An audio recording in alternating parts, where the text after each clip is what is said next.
Hello, everyone, and welcome to the Aikicast. I'm going to take a moment today to make this short podcast and talk to you about some pretty important stuff. I wanted to talk about kind of some of the lost arts within Aikido. And I know Aikido is its own martial art. But if we think about it, there's so many facets and components inside of it that may not be carried on. For various reasons. Maybe the lineage, maybe the particular style that's carried on from an instructor, maybe doesn't share these components. I'll elaborate.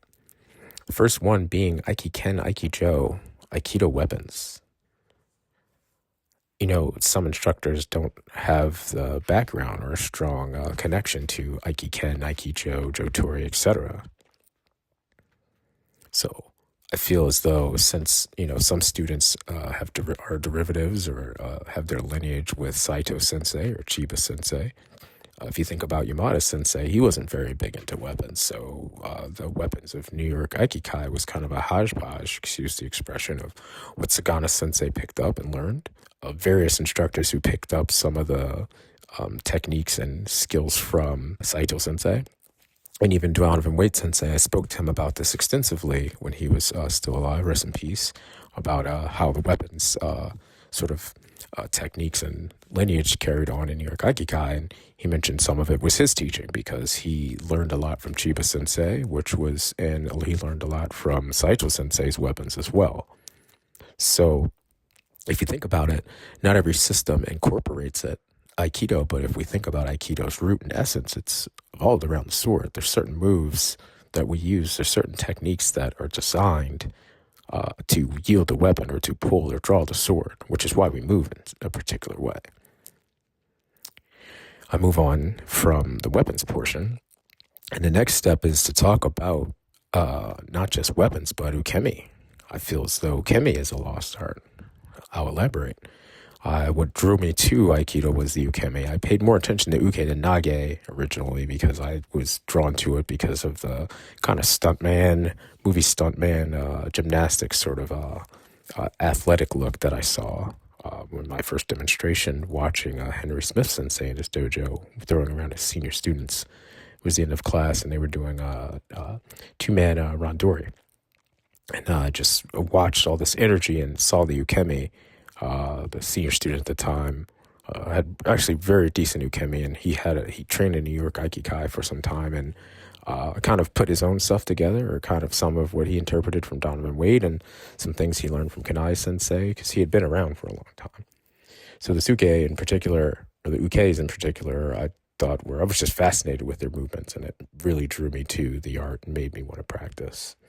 And then I was soon introduced to Bruce Bookman's ukemi videos, and then soon after Donovan Wade Sensei's videos, and then discovered that Donovan Wade Sensei was actually in the same city. So I eventually went to train with him, and I'll talk about how that started and where that went and what got me to where I am today, thanks to both him, Henry Smith Sensei, my first instructor, and Donovan Wade Sensei, and various others who would help me along the way. But I said all that to say, there's so many components of Aikido that I feel as though are lost. But maybe lost isn't the term. Maybe we should think of this more as, instead of these being lost arts, these being things that were just not carried forward as Aikido evolved. I think now we're more in an age where Aikido for this generation, or maybe the generation before me, is more focused on the body art itself and focusing less emphasis on its origin and roots and connection to the weapons. I'm seeing the ukemi. I'm seeing more of Aikido individuals or practitioners kind of branch out. Some of them, not everyone. Some staying more traditional, and some kind of looking to answer that question. I may have mentioned in one of the other podcasts that I'll elaborate on, that question of being more martial. And I want to be careful with saying self-defense because that could mean a lot of things to different people. But for the sake of this conversation, answer that question on how you'd measure up and how you'd fare and how comfortable you feel with how effective your practice techniques and, training has been. We want to feel confident. We want to feel like we're able to carry ourselves and handle ourselves. Not that I would want to be in an altercation or would wish that on anyone.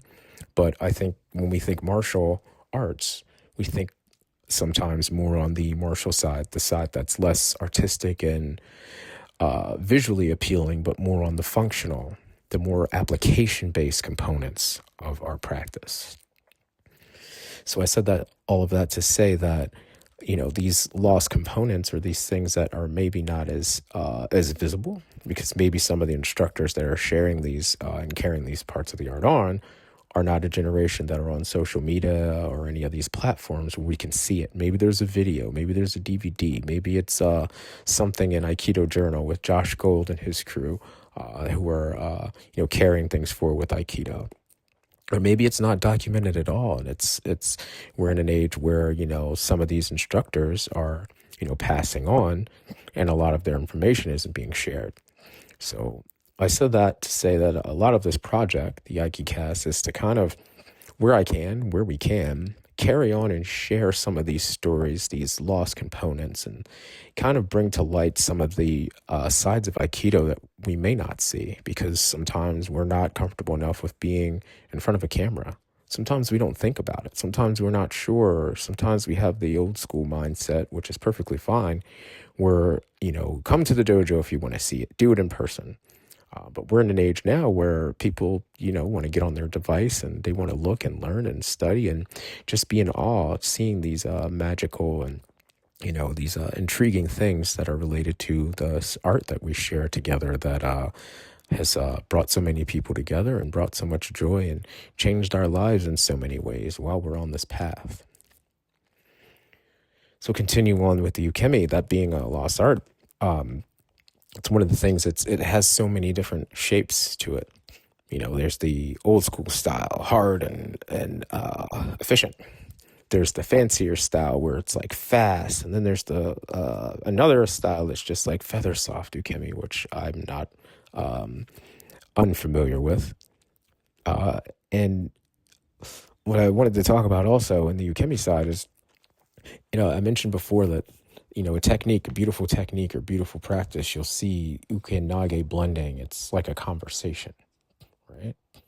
So sometimes we get so caught up in the ukemi, speaking from the ukemi side, and this happened to me early on, where I would be more focused on how my ukemi looked instead of how much it was related to the conversation.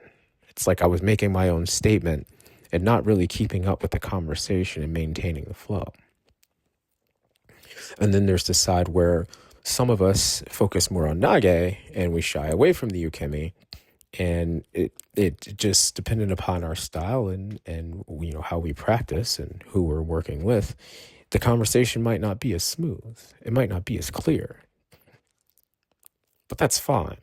That's part of the practice. Everyone's going to be unique in their own way. But I think that in the ukemi side, we can all, I hopefully agree on that ukemi can mean different things to all of us. For me, ukemi, starting out in Aikido, was just the falls itself. At this point in my Aikido career, I can say that ukemi is the full picture.